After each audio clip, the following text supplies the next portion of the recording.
Welcome to Chitra's cooking feast. இன்றைக்கி வீடியோவில் நல்ல மொறுமொறுப்பான மெதுவடை எப்படி செய்கிறதுன்னு தான் நம்ம பார்க்க போகிறோம். இந்த வடை செய்கிறதுக்கு நம்ம பருப்பு ஊற வச்சு அரைச்சி கஷ்டப்படாமல் ஒரு சில பொருட்களை வச்சு நம்ம ஒரு 10 நிமிஷத்தில் நம்ம இந்த வடையை ரெடி பண்ணிக்கலாம். நல்ல மொறுமொறுப்பாகவும் ரொம்ப டேஸ்ட்டாகவும் இருக்கும். இப்போ இந்த மெதுவடை நம்ம எப்படி செய்கிறதுன்னு வீடியோக்குள்ளே போய் பார்க்கலாம்.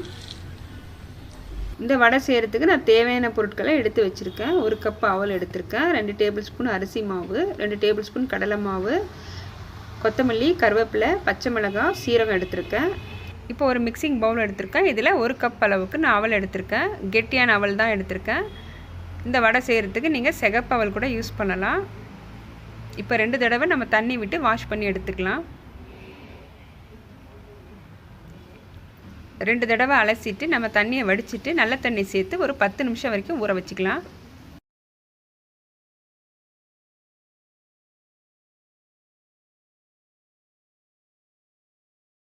அவல் ஊற வைக்கிறதுக்கு ஒரு 1/2 டம்ளர் மட்டும் நான் தண்ணி சேர்த்துக்கிறேன். அதிகமான தண்ணி சேர்க்க வேண்டாம், 1/2 டம்ளர் மட்டும் போதும்.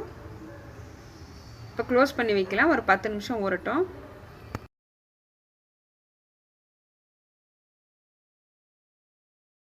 இப்போ அவல் பார்த்திங்கன்னா நல்லா ஊறி வந்திருக்கு. தண்ணி சுத்தமாக இல்லை, எல்லாம் நல்லா ஊறி வந்திருக்கு. இப்போ நம்ம வந்து கை வச்சு நல்லா பிசைஞ்சிக்கலாம். அவலை நம்ம மிக்சியில் போட்டு அரைக்க தேவையில்லை. இது போல் ஒரு 5 நிமிஷத்துக்கு பிசைஞ்சால் போதும், நல்லா மசிஞ்சிரும். இப்போ நல்லா ஓரளவுக்கு நான் பிசைஞ்சாச்சு. இப்போ இதில் நான் 2 டேபிள் ஸ்பூன் அரிசி மாவு சேர்த்துக்கிறேன். 2 டேபிள் ஸ்பூன் அளவுக்கு கடலை மாவு சேர்த்துக்கலாம்.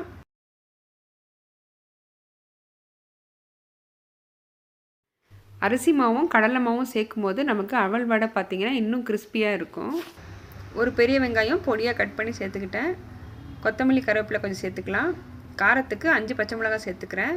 குழந்தைங்க சாப்பிட்றதா இருந்தால் பச்சை மிளகாய் ஸ்கிப் பண்ணிவிட்டு நீங்கள் மிளகாத்தூள் மட்டும் சேர்த்துக்கோங்க. ஒரு 1/2 டீஸ்பூன் அளவுக்கு கொஞ்சம் போல் மிளகு சேர்த்துக்கிட்டேன். தேவையான அளவுக்கு உப்பு சேர்த்துக்கலாம். சேர்த்துட்டு நல்லா கை வச்சு ஒரு தடவை பிசைஞ்சிக்கலாம்.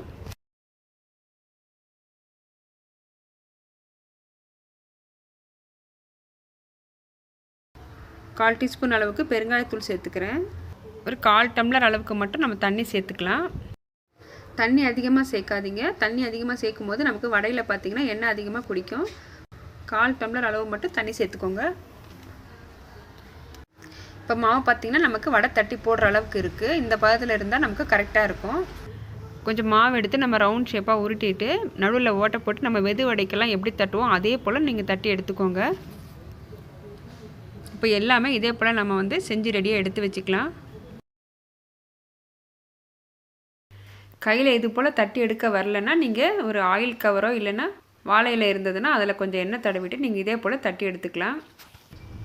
இப்போ எல்லா மாவுமே ரெடி பண்ணியாச்சு. இப்போ சூடான எண்ணெயில் நம்ம பொரிச்சு எடுக்க வேண்டியது தான். எண்ணெய் நல்லா காஞ்சதை நம்ம ஒவ்வொன்றா எண்ணெயில் சேர்த்துக்கலாம். நம்ம இந்த வடை செய்கிறது ரொம்பவே ஈஸி. ஈவினிங்கில் ஏதாவது நம்ம சூடாக சாப்பிடணும் அப்படின்னு நினச்சிங்கன்னா கண்டிப்பாக நீங்கள் இந்த மெதுவடையை நீங்கள் ட்ரை பண்ணி பாருங்கள். நம்ம மாவு சேர்க்கும் போது எண்ணெய் பார்த்திங்கன்னா நல்லா சூடாக இருக்கணும். ஒரு 5 நிமிஷத்துக்கு அப்புறம் லோ டு மீடியம் ஃப்ளேமுக்கு மாற்றி நல்லா 2 பக்கமும் கிறிஸ்பியாக வர அளவுக்கு நம்ம ஃப்ரை பண்ணி எடுத்துக்கலாம்.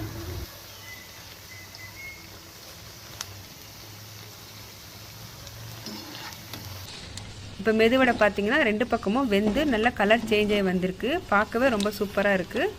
உளுந்தே இல்லாத மெதுவடை கண்டிப்பாக நீங்களும் ட்ரை பண்ணி பாருங்கள். இந்த வீடியோ உங்களுக்கு பிடிச்சிருந்ததுன்னா லைக் பண்ணுங்கள், ஷேர் பண்ணுங்கள், கமெண்ட் பண்ணுங்கள். கூடவே பெல் பட்டனை ப்ரெஸ் பண்ணி வச்சுக்கோங்க. அப்போ தான் நான் போடுற லேட்டஸ்ட் வீடியோஸ் உங்களுக்கு நோட்டிஃபிகேஷனாக வரும். தேங்க்ஸ் ஃபார் வாட்சிங்.